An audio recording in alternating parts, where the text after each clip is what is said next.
Maths pedagogy class 8। First question आपके सामने है और मैथ्स पेडागोजी में एक छोटा सा जो मतलब हम ये कहेंगे एक नोट है कि इससे एक तो डरना नहीं है, इसको नॉर्मल पेडागोजी की तरह ही लेके चलना है। आप अगर पढ़ के समझ गए लैंग्वेज तो क्वेश्चंस गलत नहीं होंगे। एटलीस्ट जिसका मैथ्स भी वीक है ना वो भी मैथ्स पेडागोजी में 15 में से 10 11 12 नंबर तक भी लेकर के आ सकता है। मुश्किल से 2-3 क्वेश्चन ऐसे होते हैं कई बार जो फंस सकते हैं आपके। अदरवाइज थोड़ी सी प्रैक्टिस मैराथन अगर आपने पहले से देख ली है या मैंने आपको नोट्स शेयर किए हुए हैं वो नोट्स पढ़ लिए हैं फ्री, तो आप आराम से 10-12 नंबर लेकर के आ सकते हैं मैथ्स पेडागोजी में। आज का सेशन आपके अंडरस्टैंडिंग को थोड़ा सा बेटर बनाएगा। तो स्टार्ट करते हैं। अलग अलग जवाब आप लोग अलग अलग दे रहे हैं, डी ऑप्शन कह रहे हैं कई लोग, 46% लोग। तो स्टार्ट करते हैं, समझते हैं। क्वेश्चन नंबर 1 कहता है mathematical thinking is based on, यानी जो गणितीय चिंतन है, मैथमेटिकल थिंकिंग है, वो किस पर आधारित होती है। पहला ऑप्शन है प्रोसीजरल फ्लुएंसी, यानी आप प्रोसीजर्स को फॉलो करने में कितने बढ़िया हैं। बच्चा एक्टिव है क्या प्रोसीजर फॉलो करने में, क्या उसका दिमाग एक्टिव है, क्या उसकी थिंकिंग एक्टिव है उस लेवल पे नहीं है। फिर भी चलो हम आगे बढ़ेंगे। इंट्यूशन एंड ऑब्जर्वेशन, चलिए कुछ हद तक ठीक है बात।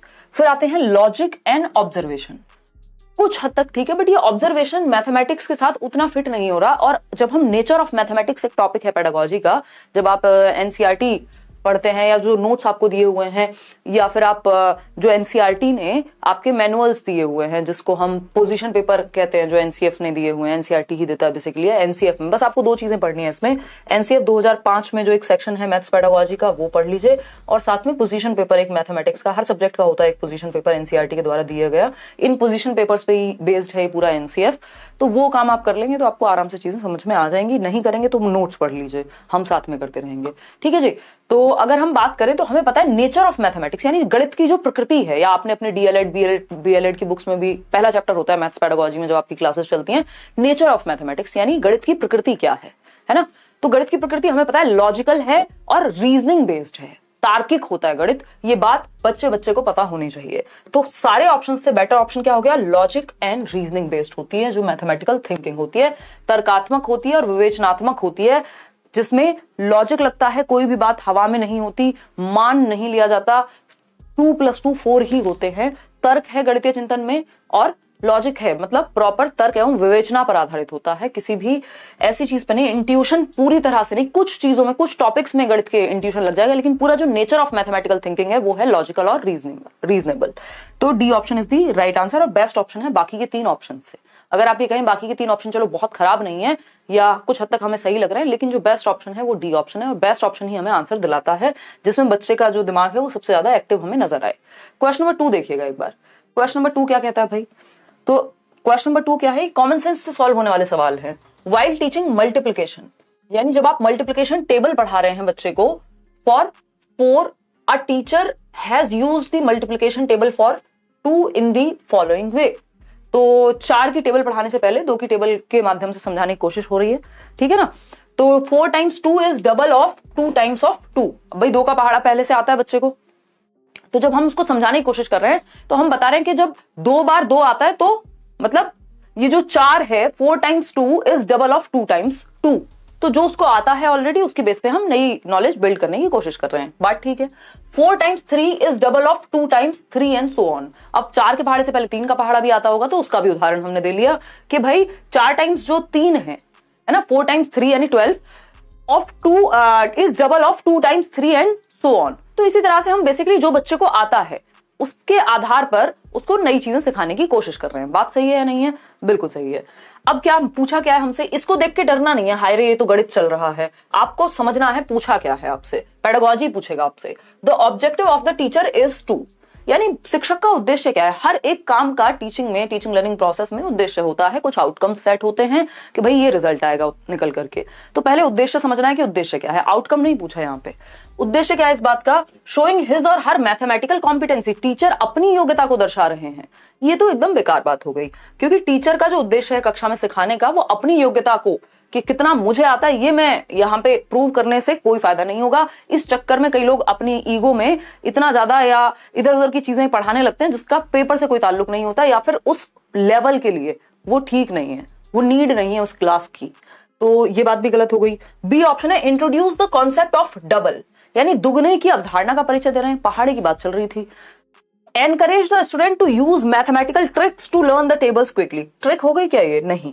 Use patterns and relationships to develop new concepts using the previous knowledge of students. ये बात हमें पढ़ के ही समझ आ गई थी, मैंने बोल भी दी थी, मुझे पता भी नहीं था फोर्थ ऑप्शन में प्रीवियस नॉलेज लिखा होगा। हमें पढ़ के समझ आ गई थी कि बच्चे के पूर्व ज्ञान से जोड़ने की कोशिश हो रही है। जो बच्चे को 2 का पहाड़ आता है उसके बेसिस पे जोड़ करके एक पैटर्न पहचानने की हम कोशिश कर रहे हैं जो पहाड़ों में फॉलो होता है, यानी टेबल्स में फॉलो किया जाता है, एक पैटर्न है। तो हमने एक पैटर्न को रिलेशनशिप बिल्ड किया उस पैटर्न का नए कॉन्सेप्ट के साथ जो बच्चे को ऑलरेडी आता था, जो पूर्व ज्ञान है। पूर्व ज्ञान को मैं क्या कहती हूँ? नींव है आपकी। जब आप घर बनाते हैं नींव पहले भरी जाती है ना, तो आप जब जो नींव है उसके ऊपर ही इमारत बनती है।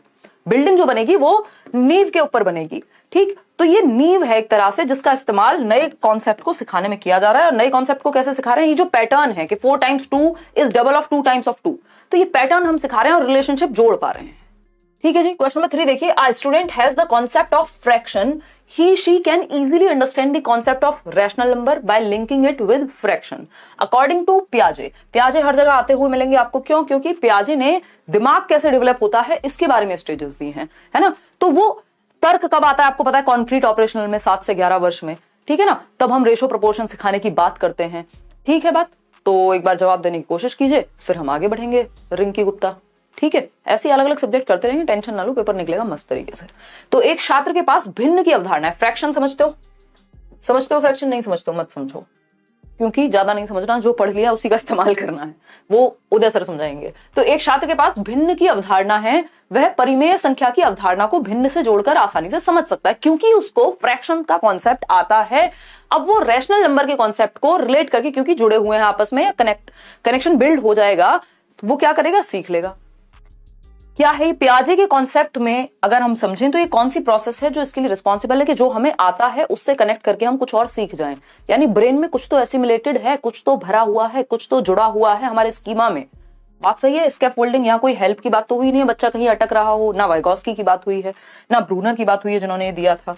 तो assimilation is the right word, कि आत्मसात करना, एसिमुलेट करना। आपके ब्रेन में ऑलरेडी एक कॉन्सेप्ट है जो आपने एसिमुलेट किया हुआ है, वो है फ्रैक्शंस का कॉन्सेप्ट। आपने उसी से जोड़ करके एक जुड़ा हुआ कॉन्सेप्ट आप समझ जाएंगे। अब क्यों? क्योंकि आपके ब्रेन में एक स्कीमा है, आपने एक एसिमुलेटेड स्कीमा आपके ब्रेन में है, ऐड किया हुआ है आपकी नॉलेज में, उसी से जोड़ करके कुछ और भी समझ जाएंगे। तो ये प्रोसेस कौन सी यूज होगी? एसिमुलेशन। याद होगा एक क्वेश्चन आता है कि एक बच्ची है सीता नाम की, जो दाल चावल खाना सीख रही है, मिला करके खाती है, वो दोनों को मिक्स करके हाथ से खाना सीख रही है। तो ये क्या है? ये प्रोसेस है जो उसको आता है ऑलरेडी, उससे जोड़ करके कुछ और सीख रही है। यानी ब्रेन में चीजें हैं, बस उसी का इस्तेमाल करके काम बन रहा है। तो ये डीकॉम्पोजिशन, डिसेंट्रेशन का यहाँ कोई पॉइंट नहीं है, क्योंकि पर्सपेक्टिव चेंज नहीं करना, उसको डिसेंटर नहीं करना, अलग अलग यूज नहीं देखने किसी चीज के, उससे जोड़ के कुछ सीखना है। तो assimilation is the right answer over here. आगे बढ़ेंगे question number 4। A grade 4 student is unable to do multiplication. एक 4th कक्षा का बच्चा है जो मल्टीप्लिकेशन नहीं कर पा रहा है, जबकि हम FLN में फ्लुएंसी और जो आपका फाउंडेशनल लिटरेसी एंड न्यूमरेसी की बात है, जो हम कह रहे हैं कि बच्चे को 3री कक्षा तक आ जानी चाहिए कि बेसिक जोड़ घटा गुणा भाग वो सीख जाए, पढ़ना लिखना वो सीख जाए। ये आपका नेशनल एजुकेशन पॉलिसी कहती है ना। और कक्षा 3 तक यानी लगभग 8-9 साल की उम्र तक, 9 साल की उम्र से पहले पहले बच्चे को ये आना चाहिए। लेकिन एक बच्चा है जो 4th क्लास में आने के बावजूद आपका मल्टीप्लिकेशन उसको नहीं आता, involving 2 digit numbers, 2 digit number का। भाई 2 डिजिट में मुश्किल होती है ना, हो सकता है 1 डिजिट का उसको आता होगा। तो 2 डिजिट नंबर यानी उसको कहीं 32 गुणा 32 करो तो उसको दिक्कत हो सकती है, ठीक। Which of the following can be best adopted by the teacher to help the child learn multiplication of 2 digit numbers. अब टीचर को कौन सी युक्ति का इस्तेमाल करना चाहिए कि वो 2 संख्याओं का गुणा करना उसको सिखा पाए बच्चे को?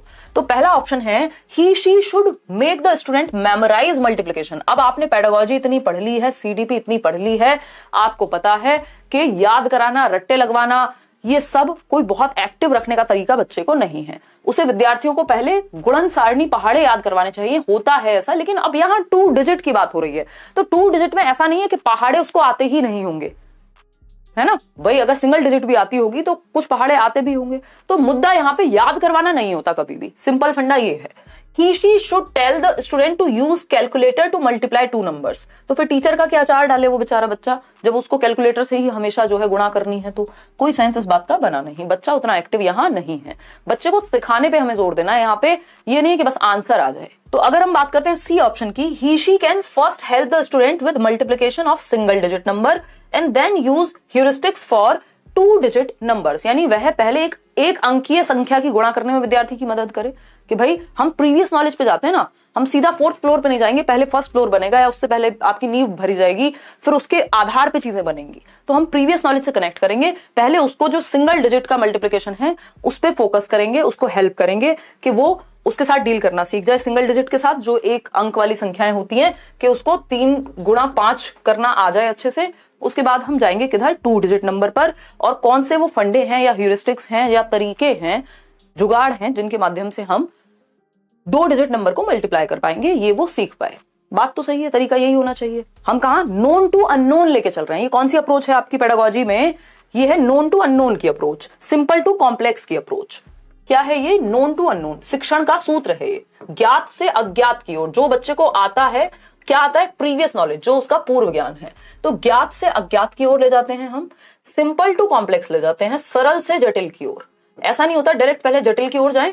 तो आपको सबको पता है कि पहले हमें सिंगल डिजिट मुश्किल लगता है, फिर हम वो सीख जाते हैं, वो हमारे लिए सिंपल हो जाते हैं, और फिर हम 2 संख्याओं वाली गुणा सीख पाते हैं। तो सरल से जटिल की ओर जा रहे हैं हम यहाँ, बात तो सही है। फिर आता है आपका डी ऑप्शन, इसको भी पढ़ लेते हैं, क्या पता ये इससे भी अच्छी बात कर रहा हो। डी ऑप्शन है, he she can perform the multiplication algorithm repeatedly on the black board and ask the student to solve similar problems using the algorithm taught. कि जो भी मेथड, जो भी तरीका, जो भी एल्गोरिथम, जो भी स्टेप बाय स्टेप प्रोसेस को एल्गोरिथम बोलते हैं, सिखा दिया है, बता दिया है ब्लैक बोर्ड पे मल्टीपल टाइम। अब बच्चे को अगर समझ में ही नहीं आया, आप 70 बार बता दो ब्लैक बोर्ड पे, करते रहो, खुद से ही खेलते रहो, तो ये तो सेंस बना नहीं। बच्चा एक्टिव है सी ऑप्शन में, और उसके सिंपल टू कॉम्प्लेक्स का हम यहाँ रूल भी फॉलो कर रहे हैं। हम नोन टू अननोन भी ले जा रहे हैं बच्चे को, और एक एक करके चीजें जोड़ करके सिखा रहे हैं। तो सी ऑप्शन सबसे बेहतर ऑप्शन है, जो बच्चे के पक्ष में है। ठीक है, क्वेश्चन नंबर 5 पर जाएंगे। बहुत ही आसान सा सवाल, बट इसके लिए आपको 2-3 कॉन्सेप्ट पता होने चाहिए, नहीं तो गड़बड़ हो जाएगी। बस नंबर 75, बस का नंबर क्या है? 75, goes to the central market, एक केंद्रीय बाजार में जा रही है, आसपास कहीं या जहां पे भी। Here the use of number is dash, यानी ये जो नंबर का यूज हुआ है, बस संख्या 75। भाई बस संख्या होती है ना, ऐसे दिल्ली में बहुत सारी बसेस चलती हैं, किसी बस का नंबर होगा 623, किसी का 302 होगा। नहीं, ऐसा 302 तो खैर क्या ही होता भी होगा, अब तो मुझे बहुत टाइम हो गया बस में ट्रैवल किए, बट हाँ नंबर्स होते हैं अलग अलग। जो डीटीसी की बसेस हैं, दिल्ली ट्रांसपोर्ट कॉर्पोरेशन की, या ऐसी अलग अलग रोडवेज की बस है, तो उसमें भी कुछ ना कुछ तो होता ही है, जिसके माध्यम से हम मान लेते हैं बस नंबर 75 एक नंबर है। ठीक, अब ये बस नंबर 75 जो है सेंट्रल मार्केट की तरफ जा रही है। ये जो नंबर का यूज है, यानी इस 75 का क्या मतलब है यहाँ पे? ये कार्डिनल है, ये नॉमिनल है, ये ऑर्डिनल है, या ये सीरियल नंबर है बस का? बताइए बताइए फटाफट से। तो अगर हम बात करें यहाँ पे, तो ये ऑर्डिनल नहीं होगा, सी ऑप्शन जितने लोग कह रहे हैं, ये नॉमिनल नंबर है एक, जो उस बस को नंबर दे दिया गया है। जैसे 623 कोई उस बस की संख्या नहीं है, वो लेबल कर दिया गया है जिससे पहचान पाए, अंकित है ये, है ना। वो अंकित मूल्य पढ़ते थे, विराट कोहली की जर्सी पे अगर 18 लिखा हुआ है, तो ऐसा थोड़ी विराट कोहली का कुछ 18 मतलब कुछ कहीं कोई ऑर्डर बन रहा है टीम में, 18 तो प्लेयर भी नहीं होते अगर देखा जाए तो ये क्या, या एमएस धोनी की हम बात करें तो 7 नंबर उनको दे दिया गया है ना। सचिन तेंदुलकर की जर्सी बहुत फेमस है 10 नंबर, या ऐसे और भी बहुत सारे एग्जांपल्स हो सकते हैं। तो वो लेबल के लिए है, उसका अपने आप में कोई ऐसा महत्व नहीं है कि वो 10 लोग के बारे में बात हो रही है या क्रम के बारे में बात हो रही है। ऑर्डिनल में तो क्रम होता है, बस नंबर 75 का मतलब ये नहीं कि वो एक क्रम में लगी हुई बस है, वैसी बात नहीं हुई। हो सकता है वो आगे खड़ी हो, पीछे खड़ी हो, ये जस्ट एक लेबलिंग नंबर दिया गया है। तो ये क्या हुआ? अंकित नंबर हुआ, या अंकित संख्या हुई, नॉमिनल नंबर। अगर हम कार्डिनल की बात करते हैं, तो कार्डिनल बताता है कि कोई चीज कितनी है, कि 12 लोग। अब ये 12 लोग, जो 12 नंबर है, वो कार्डिनल हो गया यहाँ पे, कि टोटल कितनी संख्या है किसी चीज की? 12। ठीक है बात। अगर हम बात करते हैं यहाँ पे कितने आदमी थे, याद कीजिए शोले मूवी, कितने, 4-5 जो भी थे, तो वो कार्डिनल नंबर हो गया, कि टोटल कितनी संख्या, किस बारे में बात हो रही है, कितने लोग हैं, हाउ मैनी, तो वो कार्डिनल नंबर से पता चलता है। ठीक, अगर हम बात करें यहां पर, अगर लेबल करने के लिए जो हम संख्या यूज कर रहे हैं वो है नॉमिनल नंबर। ठीक है बात। ऑर्डिनल नंबर ऑर्डर बताती है किसी चीज का, कि भाई यहां से तीसरा, किसी को अगर हमें बताना हो कि भाई फलाने का घर कहां है या कोई जगह कहां है, तो हम कहते हैं यार यहां से ना तीसरे कट पे लेफ्ट ले लेना। अब वो तीसरा जो है वो ऑर्डिनल है, वो पहला आएगा, फिर दूसरा आएगा, फिर तीसरा आएगा। यहां जरूरी नहीं है 75 का मतलब है टोटल नंबर बसेस जो है 75 ही होंगी। सीरियल नंबर हमें पता ही है, कोई चीज जब बनती है तो उसकी एक सीरीज में एक नंबर होता है, क्रम संख्या, जो एक तरह का अगर देखा जाए तो ऑर्डिनल नंबर ही हो गया, कि ऑर्डर के हिसाब से सीरीज बनाई गई है। तो ये एक बेसिक सी बात है, nominal number is the right answer, ध्यान रखिएगा। ऑर्डिनल ऑर्डर को क्रम सूचक है। क्वेश्चन नंबर 6, सीरियल नंबर नहीं है वो बस का, जो कई लोग सीरियल नंबर अभी भी कह रहे हैं। क्वेश्चन नंबर 6 देखिएगा एक बार। क्वेश्चन नंबर 6 क्या है? When asked to numerically represent the number 402। ये क्वेश्चन हर बार आता है पेडागोजी में, बस थोड़ा सा घुमा फिरा करके पूछ लेता है। ठीक है जी। अगर हम बात करें 402 लिखने को कहा गया बच्चे को, है ना, कक्षा 5 के एक विद्यार्थी को जब 402 लिखने को कहा गया तो वह 4002 लिख देता है ना, 4002 लिख देता है। उसी प्रकार 608 लिखने को कहा गया तो 6008 लिख देता है, एक जीरो एक्स्ट्रा चल रही है। ठीक है ना। इस भ्रांति का सर्वाधिक उपयुक्त स्पष्टीकरण क्या है? ये जो मिसकॉन्सेप्शन बन गया है बच्चे के दिमाग में, इसको कैसे ठीक करें? हम सबने बचपन में ये गलतियां की हैं भाई। पेडागोजी आपको पढ़ के समझना है कि बच्चे को सिखाना कैसे है। पहला ऑप्शन है the child is simply careless. बच्चे में कमी नहीं ढूंढनी होती, पहली बात ये। हमारे मेथड में कुछ कमी रही होगी या किसी कॉन्सेप्ट में कोई कमी रही है, इसका मतलब ये नहीं है कि बच्चे में कमी रही है। हर एक बच्चा क्रिएटिव है, क्यूरियस है और क्या है, एबिलिटी टू लर्न के साथ जन्म लेता है। ये चाइल्ड सेंटर्ड एजुकेशन जो आपकी बाल केंद्रित शिक्षा है वो मानती है, कंस्ट्रक्टिविस्ट अप्रोच भी इसी को मानेगी, रचनावादी भी। तो ये तो गलत हो गया। The child is simply writing the number as he she hears it. उसको जैसा सुन रहा है वैसा वो लिख रहा है। अब 402 सुन रहा है और 4008 लिख रहा है या 4002 लिख रहा है, तो ये तो सेंस नहीं बना, है ना। द चाइल्ड हैज, इसका मतलब है कहीं ना कहीं कॉन्सेप्चुअल अंडरस्टैंडिंग में प्रॉब्लम है। The child has not fully understood the place value system. हमेशा ये क्वेश्चन घुमा फिरा के आपको देखने को मिलता है कि क्या गड़बड़ है भाई, प्लेस वैल्यू नहीं समझ पा रहा है बच्चा, कि इकाई धाई जो आपका जो 1 10 100 1000 जिसको हम बोलते हैं, इकाई धाई सैकड़ा, हजार, 10,000, वो वाला कॉन्सेप्ट जो प्लेस वैल्यू का कॉन्सेप्ट है वो नहीं समझ पा रहा बच्चा। तो हम ये कहेंगे साधारणतः बच्चा वही लिखता है, वो तो गलत बात हो गई। बच्चे को स्थानीय मान प्रणाली की पूर्ण समझ नहीं है, अभी वो क्लियर नहीं हो पा रहा है इस कॉन्सेप्ट को लेकर के, जो प्लेस वैल्यू का कॉन्सेप्ट है कि प्लेस वैल्यू से सारी कहानी बदल जाएगी। जो चीज 402 थी, एक जीरो एक्स्ट्रा लगता ही वो 4002 बन गई। तो ये प्लेस वैल्यू के कॉन्सेप्ट में बच्चे को दिक्कत है, इसलिए मिसकॉन्सेप्शन हो रहा है। फिर भी डी ऑप्शन चेक करेंगे।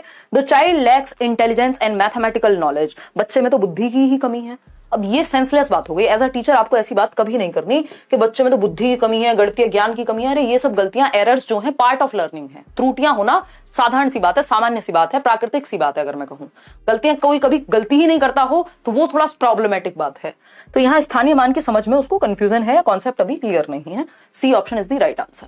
क्वेश्चन नंबर 7 देखिएगा एक बार। ये क्या पूछता है? क्वेश्चन नंबर 7 कहता है a teacher gives the formula to find the area of a rectangle. भाई रेक्टेंगल आयती बोलते हैं ना हिंदी में, तो एक रेक्टेंगल का एरिया फाइंड आउट करने को टीचर ने कहा है, एक फॉर्मूला बताया है। ठीक है ना। Ask the children to find the area of different rectangular cutouts the teacher is using. एक क्वेश्चन इस तरह का भी आता है, ऑफलाइन में भी आता था, ऑनलाइन में भी आता है। बेसिकली क्या होता है कि आपको याद होगा 2018 में एक क्वेश्चन आया था कि एक टीचर ने राइट एंगल ट्राइंगल के 4 शीट्स बांट दी बच्चों में, यानी पहले क्या उदाहरण पेश किया, बाद में रूल की तरफ गए हैं, है ना। किशन चौहान, बहुत बढ़िया, बताइए एक बार फटाफट से। तो हम यहाँ पे क्या हुआ है, पहले एक टीचर ने फॉर्मूला दे दिया सीधा सीधा, हमारे लिए इजी हो गया, है ना। a+b का होल स्क्वायर, या रेक्टेंगल की बात कर रहे हैं l × b बता दिया, या वॉटेवर जो भी एरिया के बारे में, कुछ भी हो सकता था। लेकिन मुद्दा क्या है यहाँ पे, गणित नहीं सीख पूछा आपसे पूछा क्षेत्रफल का फॉर्मूला पहले बता दिया, और अब बच्चों को बाद में उसको अप्लाई करके अलग अलग रेक्टेंगुलर शेप्स का एरिया निकालने को कहा गया है। फॉर्मूला से हम एग्जाम्पल की तरफ जा रहे हैं, रूल से एग्जाम्पल जा रहे हैं। फॉर्मूला क्या होता है, एक रूल होता है जो सभी के लिए सेम होगा। रूल टू एग्जाम्पल जाना डिडक्टिव मेथड कहलाता है, यानी निगमनात्मक विधि कहलाती है ना। ये कोई ऑब्जर्वेशन मेथड नहीं है, लेबोरेटरी मेथड नहीं है, या तो ये इंडक्टिव होता है या तो ये डिडक्टिव होता। तो ये डिडक्टिव मेथड है क्योंकि रूल टू एग्जाम्पल गए हैं। यही अगर एग्जाम्पल पहले दिया होता टीचर ने, बहुत सारे रेक्टेंगुलर दिखाए होते, फिर बताया होता इनमें क्या समानताएं हैं, फिर फॉर्मूले तक पहुंचते। यानी पहले हमने परिभाषा नहीं बताई संज्ञा की, यहाँ पे पहले परिभाषा बता दी, बाद में उदाहरण बताए।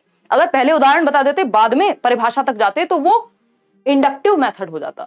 तो यहाँ पे सिंपली लिख सकते हो, इंडक्टिव मेथड बोले तो एग्जाम्पल टू रूल, उदाहरण से नियम की ओर जाना। वहीं अगर हम डिडक्टिव की बात कर रहे हैं तो यहाँ रूल टू एग्जाम्पल जाना, यानी नियम से उदाहरण की ओर जाना। इसमें गलती कर देते हैं, जबकि ये इतना आसान क्वेश्चन है। ठीक है ना। आगे बढ़ेंगे क्वेश्चन नंबर 8 पर। क्वेश्चन नंबर 8 क्या कहता है भाई, समझते हैं।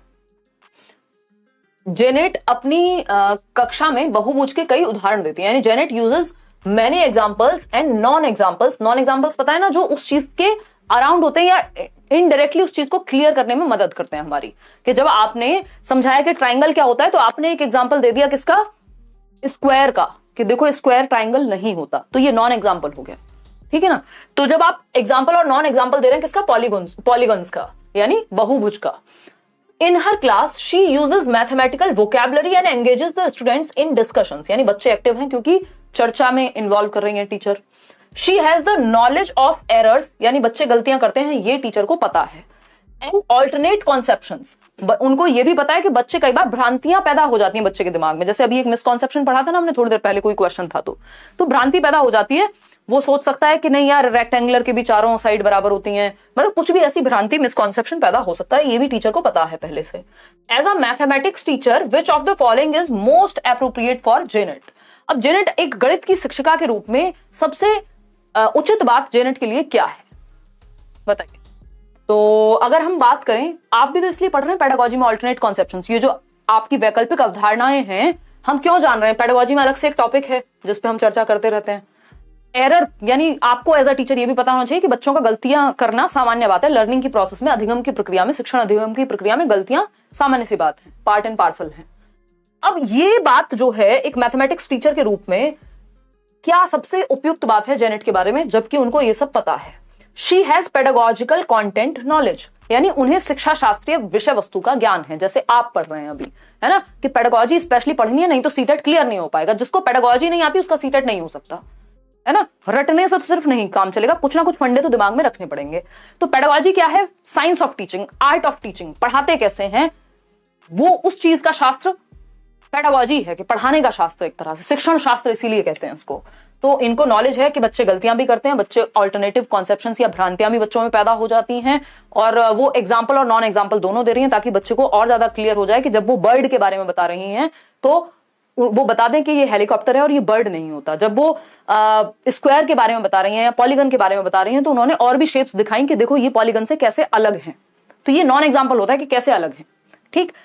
She has only subject matter knowledge, भैया ये एरर का कॉन्सेप्ट, ऑल्टरनेटिव कॉन्सेप्ट या एग्जाम्पल्स और नॉन एग्जाम्पल्स यूज करना, ये पेडागोजिकल कॉन्सेप्ट है। ये सिर्फ गणित में नहीं, हर सब्जेक्ट में लागू होते हैं, हर सब्जेक्ट को पढ़ाने में लागू होते हैं। तो ऐसा नहीं है सब्जेक्ट मैटर की ही नॉलेज है। She has understanding of mathematical errors, यहां पे लिखा है कि मैथमेटिकल एरर, ये तो इन जनरल बच्चे हर सब्जेक्ट में गलतियां कर सकते हैं, भ्रांतियां हर सब्जेक्ट में पैदा हो सकती हैं, कंफ्यूजन हर सब्जेक्ट में पैदा हो सकती है, एग्जाम्पल्स हर सब्जेक्ट में दिए जाते हैं। डी ऑप्शन है, शी हैज करिकुलर नॉलेज। तो ऐसा थोड़ी सिर्फ पाठ्यक्रम की ही वो बात कर रहे हैं कि जो पाठ्यक्रम में वही पढ़ा पाएंगी। इस अप्रोच से जिसको पढ़ाने का ज्ञान है वो कुछ भी पढ़ा सकता है, पढ़ाने का तरीका अगर किसी को आता है तो ये बात तो सही है।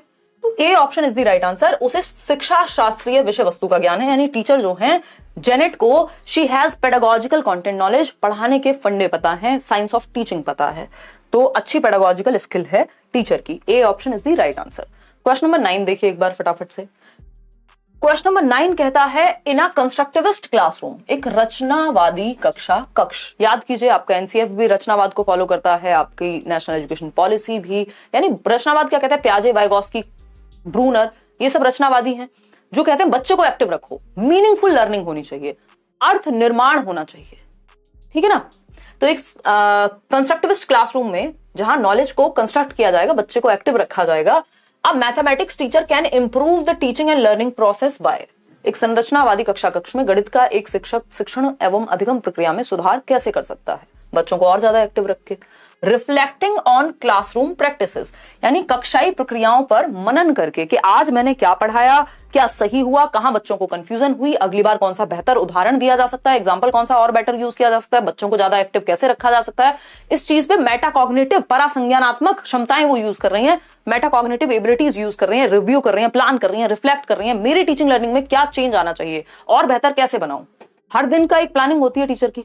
तो ये बात एकदम सही है कि यहाँ पे रचनात्मकतावाद फॉलो हो रहा है क्योंकि बच्चे को सेंटर में रखा जा रहा है। Giving more questions for practice, सिर्फ अभ्यास के लिए ज्यादा प्रश्न दे देना, अब ये तो रिफ्लेक्ट करके पता चलेगा ना कि कमी कहां है या बेहतरी की जरूरत कहां है, इंप्रूवमेंट की जरूरत कहां है।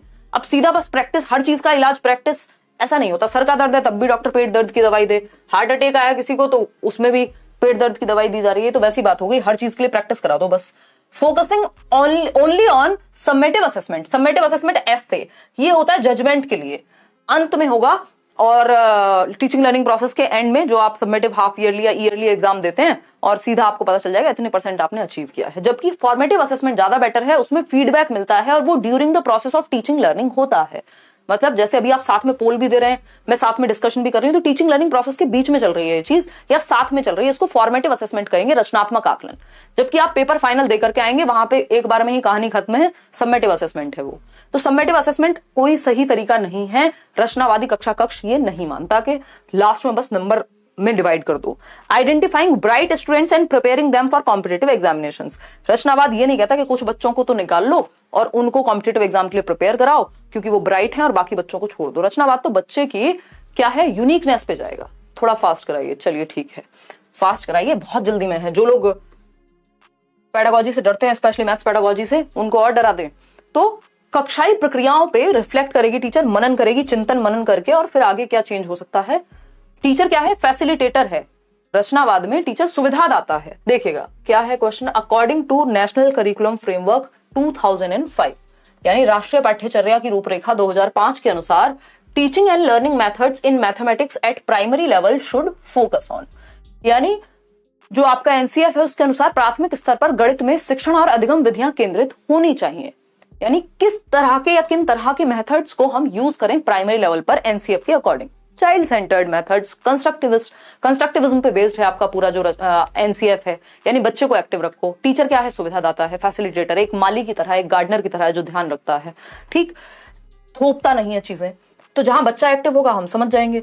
Explorations of various patterns in mathematics, यानी गणित में विभिन्न प्रतिमानों की खोज पर, यानी बच्चा एक्टिव है। जब वो खोज करेगा, एक्सप्लोर करेगा, डिफरेंट पैटर्न्स को समझेगा, तो बच्चा एक्टिव है। बात तो सही है।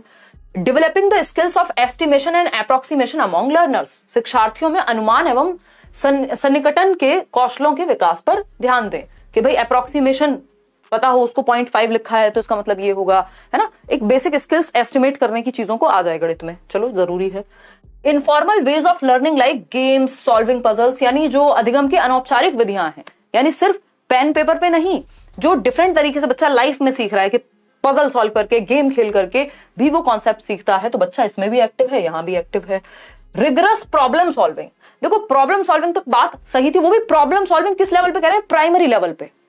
अंतहीन प्रॉब्लम सॉल्विंग, बस समस्या समाधान कराओ रात और दिन, ये वैसी सी बात हो गई। रिगरस प्रॉब्लम सॉल्विंग सही उत्तर नहीं है ना।